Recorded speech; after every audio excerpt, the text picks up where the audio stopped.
Morning. This is a video response to 6 Christian arguments, specifically argument number 1, which I found to be, well, it kind of disturbed me that it was your first pick, because I don't think that it should have been. So here's why. You summed up Christian argument number 1 as God is love, and I think that's a fair argument, or a fair summarization, rather. So I'll go with that. But what does that really mean, actually? God is love. Are we talking about word equivalency here? I don't think so. But let's cover our bases here. So, I mean, think about the places you would use God and love. Um, are they interchangeable? I don't think so. But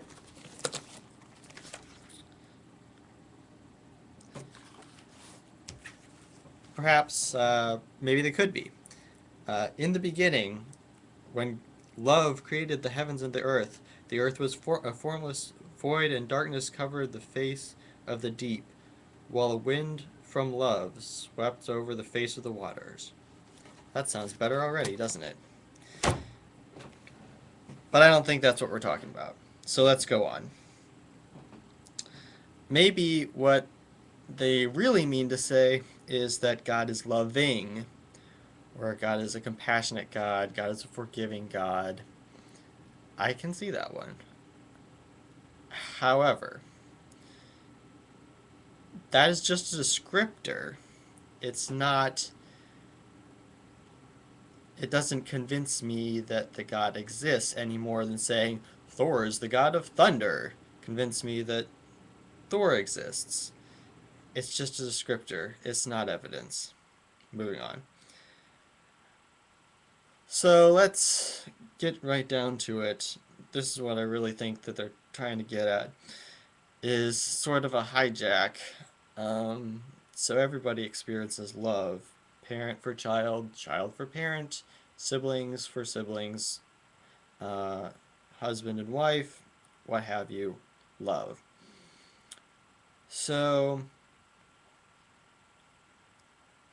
without even going into that, these are vastly different things between types of love, or we're going to blanket God as all of them, that's fine. What I think is going on here is that Christian argument number 1 is trying to say, well, obviously you've experienced love, and so that's where God is. Sort of, the hijack of the emotion of love there. But really, this doesn't really do anything for me, because really what this is just sort of the God of the gaps argument that everybody has heard before, applied to the field of emotion. So this is not convincing me. And you said in your a recent video that you ranked these on a certain scale. I believe originality was at your top.